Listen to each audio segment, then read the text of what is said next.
Hello and welcome to Match Point on DD India, and over the next half hour we bring you complete build-up to the two blockbuster clashes shaping the road to the World Cup glory. First up, it's the final rehearsal before the ICC Men's T20 World Cup. India take on New Zealand in the fifth and final T20 International at Trivandrum. Dead rubber on paper, but far from the meaningless. With India close to sealing their best 11 and the New Zealand still searching for the right balance. And then the rivalry that defines cricket, India versus Pakistan in a high-stakes Under-19 World Cup Super 6 clash with a semi-final spot on the line. And in tennis, fifth seed Rybakina claims second Grand Slam title, Australian Open after 2022 Wimbledon triumph. Big matches, big moments. So stay with us on Match Point as we break down teams, tactics, key battles and the World Cup implications right here on DD India. So let's get started.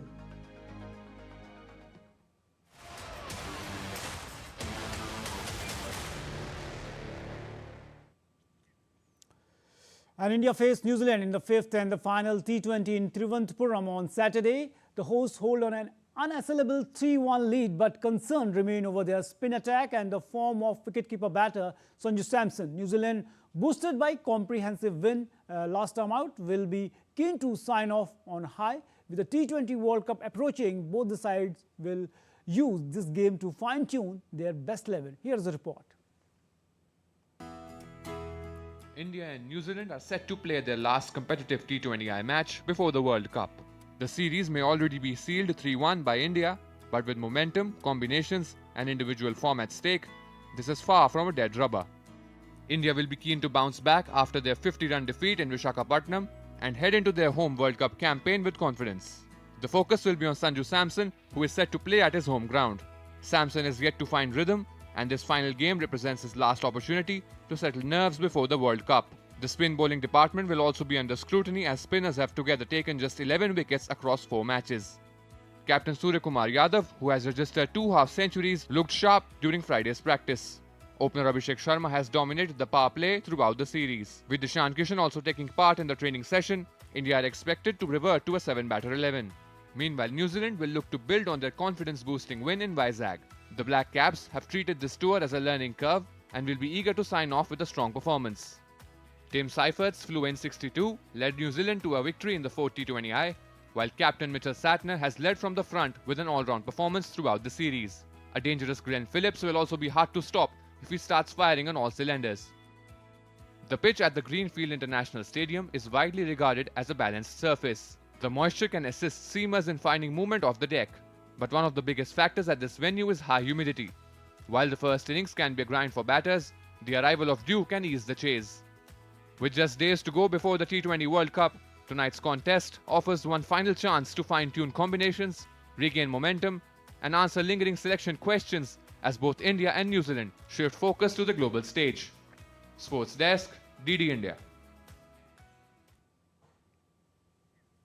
So both the teams will try to fine-tune their perfect 11 before the World Cup. Now let's take a look at the strike rates, which defines the shortest format of the game. Suryakumar Yadav scored 171 runs in this series and with a strike rate of 201.17. Abhishek Sharma 152 runs with a strike rate of 271.42. Ishan Kishan scored 112 runs with a strike rate of 224. Shivam Dubey strike rate is 204. Rinku Singh 220 the strike rate. Hardik Pandya, if you take his strike rate is 156.24. Sanju Samson 123.07. If you take a look, this strike rate is something that defines the shortest format of the game. If a team have 5 players in a series with a strike rate of more than 200, we can say that it's a luxury for the team. Now, for further going in the show, joining us on Match Point is one of the most respected voices in the Indian sports journalism, Rakesh Rao, a sharp observer of the game with decades of experience covering World Cups, global cricketing trends. Rakesh will break down the combination and key matchups, pressure points, and what these games truly means to the road to the World Cup glory. Rakesh, a very warm welcome. And also joins us DD India correspondent Abhishek Prasad from Newsroom. Rakesh, first coming to you, with the series already decided, how important is this match for the India in terms of finalizing their World Cup 11 rather than just managing the workloads? So experimentation on cards in this match? See, first of all, see the series win 3-0, 3-1, that is not in the focus anymore. That is just out of the window now. Of course, the way we lost the last match comprehensively by 50 runs, that is something that is a kind of a wake-up call. For the simple reason, we did some things in that match in the name of experiment. Of course, we didn't have a fully fit Ishan for service, but then we had Hardik. Hardik, he didn't bowl at all. You didn't make Shreyas play. If Shreyas is a certainty, then we would like to see him, play a little more. Then somebody like Axar Patel, he's such a key factor in your. I mean, he is in the scheme of things really, like right in the midst of it. If he is not 100% fit, then again you are a little bit concerned there. Then the form of Samson, I mean, everybody has spoken at length about it. That remains a concern because we don't have a second wicket keeper. So he plays in the playing 11 by default, whether you like it or not. So that is a major, major, major issue with this team. I mean, on the eve of the World Cup, you expect the home team to be ready, all boxes ticked. But in this case, we can't really say that. The bowlers don't have the confidence. Even in home conditions, look at the way they've been tonked all over the park. I mean, they've conceded more runs than what their batsmen could score in the last match, as we saw, although we strengthened our bowling in the last game. So that is a major concern for me, that your focus is, I mean, you've realized that there is this area which really needs your attention. That is your bowling attack. But if you're going with eight batters, that has been your thing, that there are 8 guys who can bat. It doesn't mean they're all specialist batters. They're all-rounders there. But if you have your things in place, I mean, now we don't even know whether Bumrah is going to play this game or not. Because again, you say workload management. Again, I mean, I'm really surprised. These are professional cricketers, a 4-over, whether you give him or not. Does that mean that, I mean, it means hell of a lot. 10 overs, I can still understand. Test matches, I can also understand. But T20 with World Cup defense round the corner, you can't be resting your best guys because the last result wasn't so good either.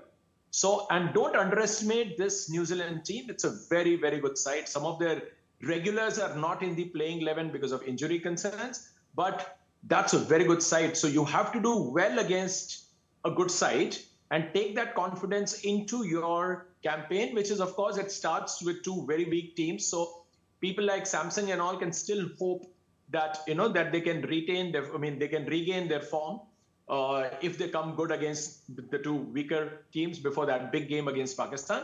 But that is for tomorrow. But today, when we look at something like what we can do today, I think India should play its playing 11, which is their first 11, injury concerns notwithstanding. If you can play your best 11 in this game, I think I'll be very, very happy. As you mentioned that India should play their best 11 in this match, despite of the fact that's a dead rubber. But Rakesh, I want to know continuously we are seeing a rotation policies coming here. We have seen several players like Varun Chakravarti has been rested. So at this key juncture of the, we can say ahead of the tournament, T20 World Cup, how you look this rotation policy of the team India? See, rotation policy is a good thing to have because you have a good number of players. Everybody needs, match time. That is what is important. You can just, keep them in the squad and not give them match time before the World Cup. Because once the first 2 games of the World Cup are off, all other matches become very, very, very important. So whatever experiments that you need to do, I hope that Indian teams have, Indian team think tank has already done that. Because of what happened in the last game, that 50-run defeat and a lot of areas which were actually, exposed, that you are bowling no matter what. If you cannot keep the line of attack in a proper, place, which is line and length and bowling to your field, that is something which we have seen that this bowling unit doesn't look very, very consistent. Right, that is why we talked around that total of 200. So bowling is an issue for the India, as you mentioned. Yes, serious issue there, yes. Abhishek Prasad is also joining us from Newsroom. Abhishek, if you take a look, this Indian team, especially in the T20 format, after the T20 World Cup they won in 2024. We have seen a stupendous performance there. More than, I think, 30 matches they have won after the T20 World Cup they won. So how you look, overall analyze this T20 team because they are going to defend the World Cup also? Yes, I think this T20 World Cup squad that India has is phenomenal. and the way they have performed over the past 1 year is exceptional. And with exceptional bench strength that India has, and with the inclusion of Ishan Kishan and Samson and Tilak Verma, India holds a very top core. And with the template that they are playing, like Abhishek Sharma, India has been. It gives India a very good edge to face top teams like Australia, South Africa, and Pakistan. In fact, but given this match, this is the last match before the T20 World Cup kicks in. India should play their best 11 and should not go and experiment before this very crucial match. Again, the focus will be on Sanju Samson because the odds are against him with Ishan Kishan's form in the last 3 matches. And with Tilak Verma also all eyes will be on Sanju Samson and how he performs in this very crucial match. Also, India's if you look at India's bowling squad, with there has been a problem of plenty, but it has to be seen that what is the best combination ahead. In the pool matches they play Namibia and other teams, so they can experiment in the first few matches, but when they will go in the Super 6, they don't have any room for mistakes. They don't have any other room to make any wrong combination, because that will be very crucial when they go into the knockout. In the past also we have seen that one bad combination can cost you a match. But overall, India's squad as of now is very tight. The all-rounders are there. Axar Patel is there. Washington Sundar is there. So they have very like-to-like replacement in the middle order, in the all-rounder squad, and in the bowling squad also.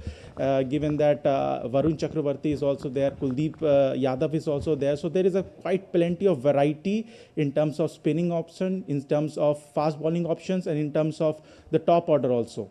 Definitely, multiple options are there, and the way they have performed in this format of the game, definitely India is a team definitely can go and defend this T20 World Cup. Rakesh, again coming to you, you are also mentioning about Sanju Samson. A lot of debate is happening about Sanju Samson. The right-hander has endured a difficult campaign against New Zealand, managing only 40 runs across 4 matches so far. And Samson is also India's, we can see, broader plans for the 2026 World Cup also, T20 World Cup. His struggles have been triggered criticism from fans, experts alike, with some questioning his place in the World Cup setup, because we know that he was replaced for Shubman Gill, and now he's also in the same boat that was in Shubman Gill, no runs. So do you think he may be replaced with Ishan Kishan, considering the fact that he's in great form? See, we'll have to at least give him an opportunity to fail, in the sense that you have kept him in the World Cup squad. Of course, all the pointers will be that, look, he was your first choice wicketkeeper, and he has to get to bat against teams like USA and like Namibia. And Ishan, if he has been already told that, look, you are virtually opening the innings, because I think in 8 out of the last 10 innings, Samson hasn't batted beyond the first 6 overs. So it's virtually that, number 3 is walking in as an opener, because he gets out very early.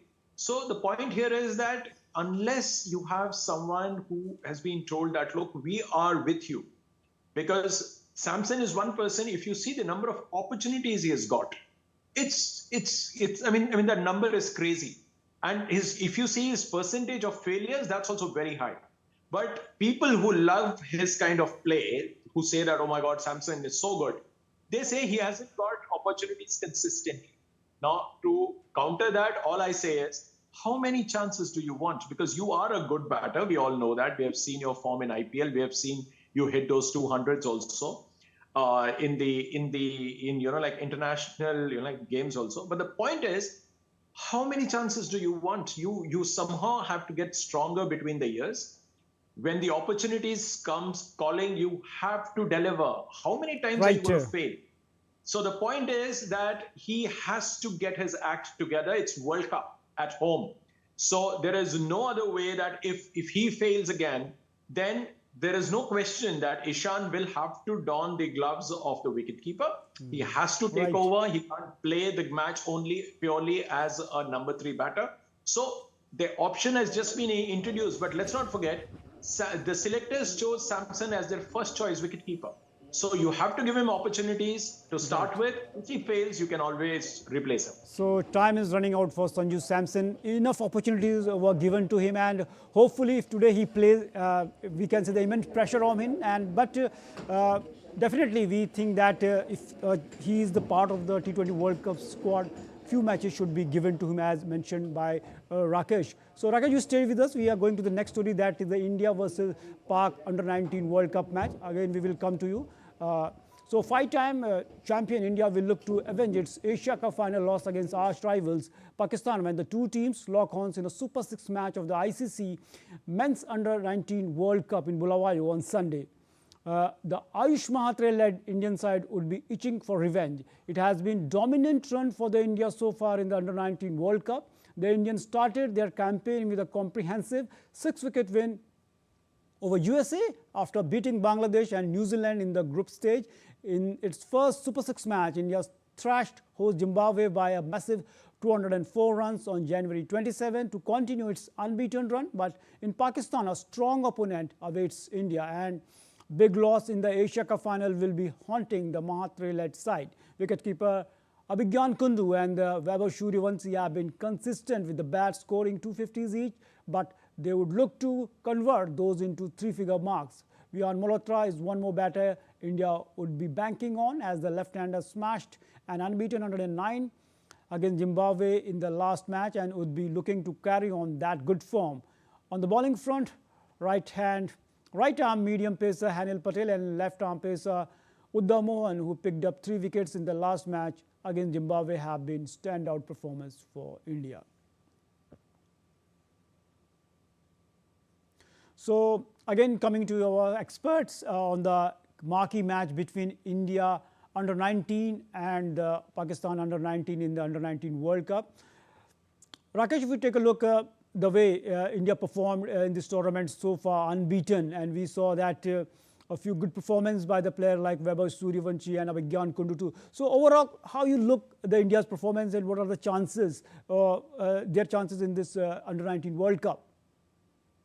See, barring the game against like New Zealand, the other two matches were pretty easy in the sense that we expected Indians to just roll over, and Indians did exactly that. If you look at what the Pakis could do, they also did the same, barring that one loss to England.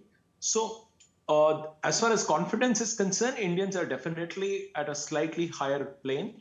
But, this particular situation, more than the strength of the team, I think at the time at which they, these two teams are facing each other, Pakistan is armed with a certain level of confidence which they never had before the Asia Cup victory. So they will be a little upbeat. They will have the belief that, yes, this Indian team is beatable. If you look at the Indian side, Indians are, of course, they want to settle a score. They want to show that, look, we are a superior side and we need to beat you this time around. And of course, so this match carries a lot of pressure on both the sides. It's not that Pakistanis, because they are not the favorites to win, will give any quarter away. No, right. This is a kind of game where no quarters are given, none asked for. So this will be like a complete cutthroat sort of a game. Having said that, when you're looking at under-19s, let's not, mix our facts when we see a senior team, against, a team or an under-19 team. Under-19 teams, what happens normally is that the teams lack consistency. They can have one great day, the next day they can come a cropper, because of the fact that the kind of consistency that is needed, because these guys don't play as a unit very often. They all come together just before the World Cup. They play a few matches here and there. But unlike the Indian team, where you play over a number of years, because this is an age group thing. So that is where consistency matters. Right. And you have to get your act together over those 4 hours. So looking at the Indian team, I think though Indians are firm favorites, but you cannot take the result for granted, because Pakistan as a team, if you look at their campaign, if you look at what they did to New Zealand in the last game, they look like a well-settled unit. They believe in themselves. Right. And of course, I think batting first would be the key. Indians would rather bat first, set the total, and then try to, restrict Pakistan. That would be my idea. Otherwise, batting under pressure again in a big game. So consistency will be key for success for the Indian team here in this marquee clash between India under 19 and the Pakistan. But one last question, Vimal, if we talk about Rakesh, the most important thing is here is that we know that it's an important series for India, important tournament for the India, considering that they lost the final of the Asia Cup under 19 final against Pakistan. But talking about this, put some light on the format of the tournament, considering the fact we can say that it's not understandable for our viewers how the Super 6 seeding has been taken place, how the teams were lined up there. No, that was very simple because you had so many groups with so many teams playing there. What you did was you had a very small league, that league phase. Now the thing is, the teams that qualify from the league, they don't play each other again. So Indians were given the points that they collected from the league into the Super 6. And the same thing happened with the other group also. So you are left with, these many teams there. They will not face each other. And eventually the top 4 teams will make it, based on the number of points they collect. And they will make it to the semi-final. So this was a format in the previous tournaments. I mean, not the Under-19 World Cup. We have had this Super 6 in the World Cups also earlier. Because the Super 6 format is not new. I mean, more than a decade ago, we have seen the same format. This time it has been applied for the Under-19 as well. And see, the confusion is because we often feel that, that there are these teams which don't deserve to be in the World Cup. Because now the idea is to, spread the game wide and, thin. Although you want to have it thick, but the thing is that the teams are not strong enough. So you need to give them more playing opportunities. So that's why you have it in 3 different phases. You have the first stage league, then you have the Super 6, and then you have the knockouts. So this is only to create more opportunities for teams traveling all the way so that you get to play more matches. Right, it's more opportunities for the teams who are not playing too often. But the teams who are not the part of the Super 6, who are part of the group stage, who didn't qualify for this tournament, I think their points were not carried by the teams who are not part of it. Thanks the way you have just analyzed whole tournament for both the T20 India versus New Zealand as well as the Under-19 India versus Pakistan. Thanks a lot for joining us, Rakesh, and giving a wonderful perspective on both the matches. Thanks a lot. Thanks, Tan, for having me on the show. Now, shifting focus to tennis, world number 5, Elena Rybakina produced a thunderous display to the dismantled top-ranked Aryna Sabalenka on Saturday to capture her maiden Australian Open title. Rybakina turned the tables on the world number 1 in their Melbourne Park final rematch from 3 years ago in the first Grand Slam final since 2008, featuring players yet to drop a set. It was top seed Sabalenka who blinked the first under the Rod Laver Arena roof as Rybakina came out of all guns blazing to break in the opening game and won the first set 6-4. Sabalenka rode back to win the second 6-4 and soared into the dominant 3-0 lead in the deciding third set. However, Rybakina broke Sabalenka twice in a row to turn the scale and win the third set 6-4. This becomes Rybakina's first Australian Open crown and second Grand Slam of her career. For Sabalenka, it is the second successive Australian Open final defeat. After 2 extraordinary semi-final clashes at the Melbourne Park, Novak Djokovic and Carlos Alcaraz are set to renew their rivalry in Sunday's Australian Open final. For Alcaraz, the 22-year-old world number 1 on Sunday represents a chance to become the youngest player to complete the career Grand Slam. Standing in his way is Novak Djokovic, the 30-year-old most decorated Grand Slam champion in men's tennis history, who is bidding to win a record-extending 25th major and become the oldest Australian Open champion. The match promises to be a clash of generation with both players looking to make history.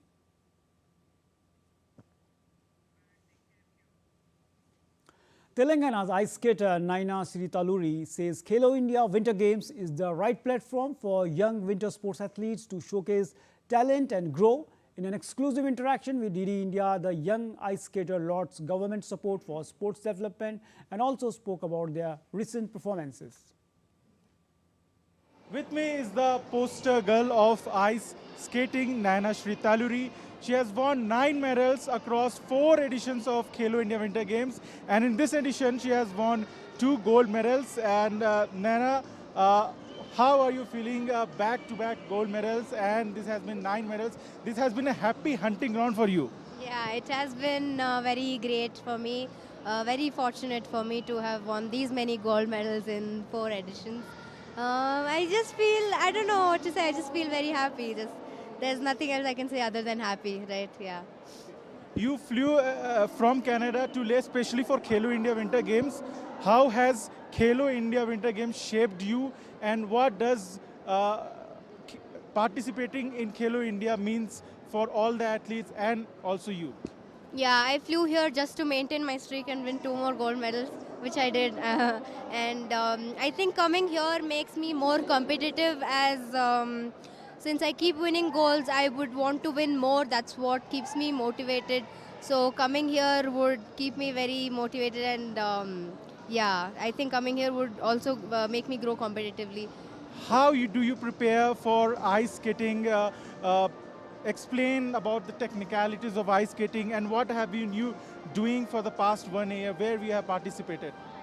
I have been training out of country in South Korea since the past 2-3 years, and as of competitions in the last year, I have participated in the Indian Nationals, which were held in Dehradun. I won 3 golds, and in Asian Open Trophy, which is also in Dehradun, I won 2 silvers and 2 bronze. Tell me about the sacrifices your father has done for you, your parents have done to you, so that you can choose ice skating and reach a level where you want to reach. The sacrifices they have done are mostly on time, as my dad comes with me everywhere to help me in my competitions and keep me updated and keep me energetic.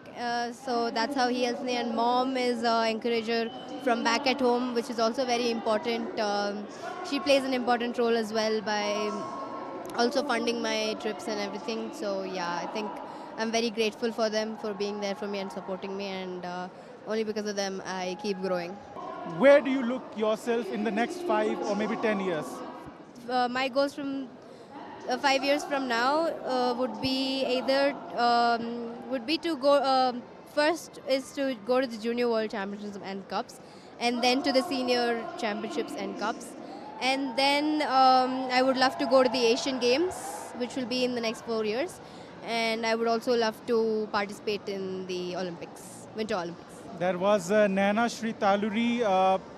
Khelo India Winter Games has been a hunting ground for her, and she has just won 2 medals for Telangana in this edition of Khelo India Winter Games, and is looking forward to representing India at the world level, and is very confident ice skater from India in the upcoming near future. With cameraman Jagmohan Pradhan, Abhishek Prasad, DT India, Leh.